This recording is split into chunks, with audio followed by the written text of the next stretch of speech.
The housing market has shifted drastically here in the state of Vermont. The weather is colder, and with the warm weather went the buyers, at least so it seems. We're not seeing 30 showings over a weekend and 10 offers all well above list price with somebody paying all cash 100 grand over for the home that they want. It seems like that market is officially behind us, and this new market, buyers have more leverage.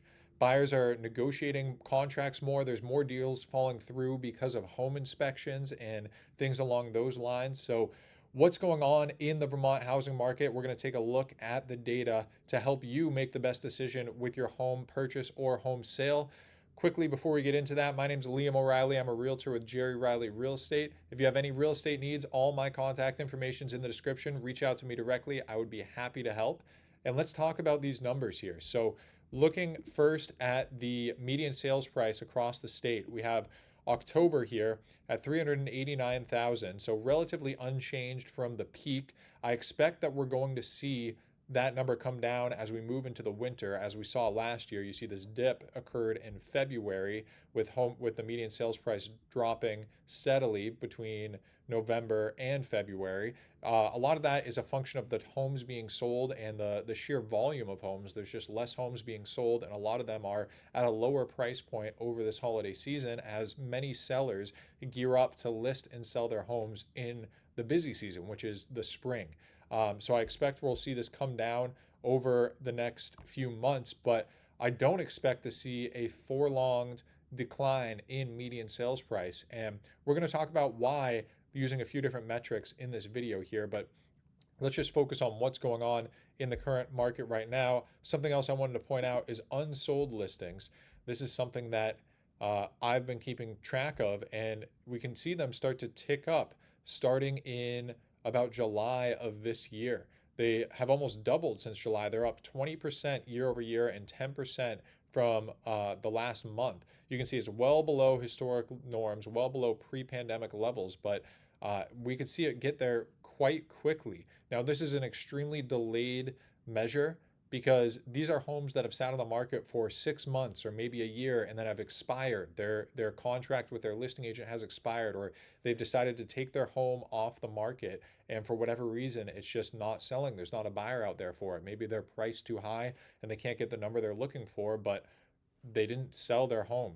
And I think this is a good indicator of what's going on in the market. This increase, this 20% increase from last year, 10% from last month, shows a reasonable direction of where the market is heading. And if we take a look at the most recent uh, data here, so this is in the back end of MLS. This is what I look at on my end. If we look over on the right side here, the market monitor, that red area on the right, we'll see that there were 47 new listings in the 7 days ending on November 20th of this month.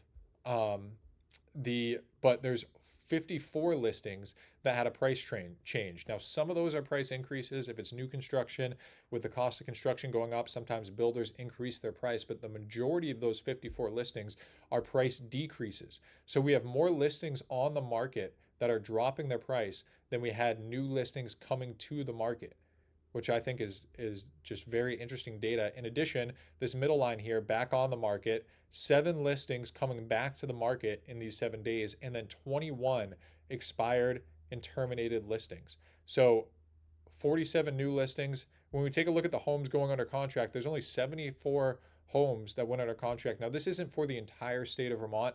This is just for Chittenden County, which is where Burlington is, and the surrounding counties like Grand Isle, Lamoille, Franklin, just to name a few. But all the counties that touch Chittenden County, this is their data as well.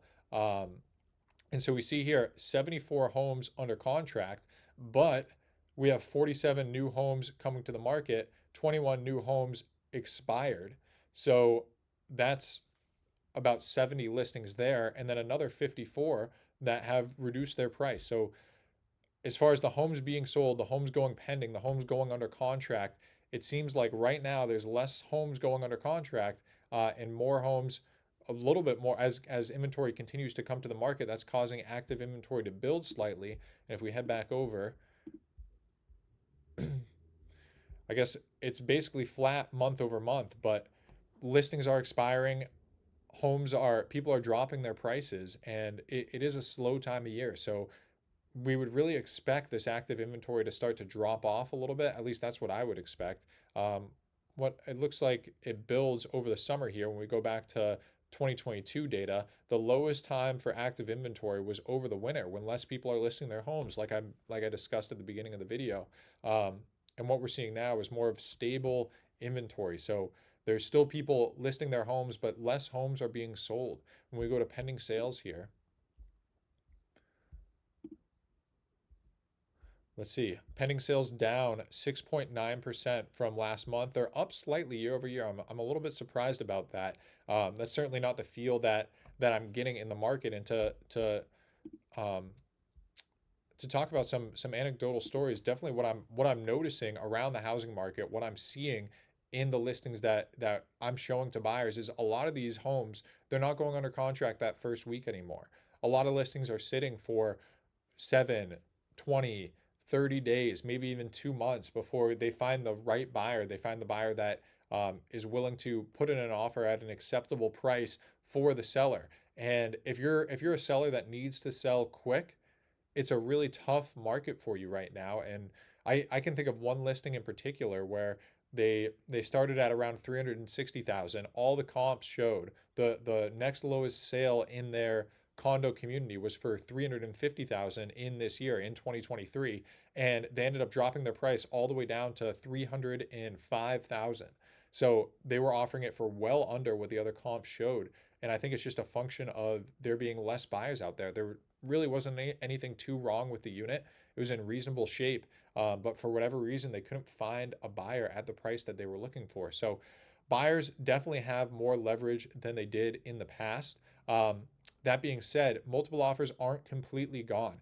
There are still homes out there that are getting multiple offers. Some of them are happening after a couple months of being on the market. After a handful of parties come in, there's a bunch of people on the sidelines that are considering the home, and then eventually maybe it's you. You're the buyer that decides to submit that first offer. All the other buyers waiting on the sidelines get notified, and they think, oh crap, there's nothing else out there on the market right now. I'm going to submit an offer too, and they might toss their hat in the ring. But not all of these multiple offer situations are selling for well above list price even. I mean, a couple of the most recent multiple offer properties that my buyers have been in, they've gotten it under contract for right at list price just because the terms were a little bit more favorable, and the seller decided to go with their offer. So it's a little bit tricky to navigate. Let's get into what's going on around Chittenden County right now. Just take a look at some of these stats. So Chittenden County median sales price almost $80,000 over the rest of Vermont, as one of the premier spaces in Vermont. And we take a look at the increases and decreases. It hasn't really gone down too much from that peak of 500,000. So relatively stable here, and we're seeing, as far as unsold listings, there's less unsold listings here in Chittenden County. It's such a small sample size that it's down slightly from last year, but overall, this is a lagging indicator because homes need to sit for 6-12 months before they become unsold and expired listings. So there's a lot going on, and a lot of data that is lagging and hasn't shown up yet. And again, one of the things that they don't have in this market insights, in this tool that I'm showing to you guys, are price drops around Chittenden County, around the state of Vermont. There's percentage of original list price received, which we have here, and it's still over 100%, right? So there's still a lot of homes that are selling for above list price. But again, even this October data is relatively lagging. A lot of the homes that went under contract were, the homes that closed in October were properties that went under contract in August, September, maybe even July, when the market was a little bit different. It was a little bit more competitive. Right now, definitely in November, it seems to have slowed down, and I'm sure some of that is seasonality, with the people taking time away from the market to be with their families. There's obviously less sellers on the market right now. When we take a look at active inventory, it's still very low on historical levels. It's climbing a little bit here in Chittenden County, and then we already talked about it over in the whole state of Vermont. that it's staying relatively flat when we expect it to drop. But overall, compared to historical data, it's still well below historic norms. So why do I say that median sales price likely isn't to come down? Because when we take a look at the past, so right, this is for the state of Vermont, we take a look back at 2019 and 2018 levels when we have all these listings on the market, 6,000 homes in 2018 and 2019, almost 8,000 in 2017, almost 9,000 in 2016, a little over 9,000, and then 11,000 in 2015. That's a good amount of inventory here. And when we go back to what that inventory did to median sales price, we don't see a big drop in median sales price even with 10 times more homes than we have on the market right now. Now, we also didn't see the median sales price shoot up like we saw over the past few years, but historically speaking, Vermont has had a pretty stable floor in prices. Once they go up, they don't tend to drop significantly like you may see in other parts of the country, like Las Vegas, for instance, or maybe Boise, Idaho, these places where they built a ton of homes, a ton of buyers moved in, and now when they go to sell, there's way more inventory than there are home buyers out there. Even if inventory goes up to that $6,000 or 6,000 home level, like we saw pre-pandemic, like we saw in 2019, we're still likely to see home prices at least stay stable, if not increase slightly. You see a slight upward trend from 2013 to 2019, all the way up until the pandemic when things went crazy, even with all that inventory. So, as a home buyer and a home seller, how do you navigate this if it's more of a buyer's market right now? It's kind of a double-edged sword because there's less inventory. So in some situations, the seller can't have the advantage, but at more and more homes across the country, buyers have the advantage. And the thing that I wanted to stress in this video is that even if we don't see a significant drop in median sales price, there's going to be buyers who won significantly in this housing market, who were able to find a seller who wanted to sell, just like that condo that I was talking about, where all the comps around showed that it should be worth at least 350 and they had it listed on the market for 305,000. Something like that is where buyers are really going to win in this market. And even though the majority of homes might not be in that situation, the majority of sellers might not be desperate to sell and might be stickier on their sales price, which is why I think we'll see the median sales price level out over these next couple of years, and certainly through 2024. There's still going to be buyers who find great deals from desperate sellers because there's less buyers out there in the market right now. And if you're a seller, the same thing applies to you. Even though there's going to be desperate sellers who have to sell for under market value, there are still sellers who are getting 2 or 3 offers on their property right now. And that really comes down to how nice your property is relative to the other homes available. Where is it priced? Are you the most attractive property in your price range? And I know I talk about this, it feels like almost every video, but I truly believe that that's the most important thing that you can do when you're listing your home, is take a look at the other homes active on the market, the other homes that have recently sold, and try to be the best listing in that price point, so that when buyers see it, they jump on it and you get that those 2 to 3 offers that result in the best price for you. So anyway, leave me a comment. Let me know what you guys think. I really appreciate you watching. All my contact information is in the description. I'll see you guys in the next one.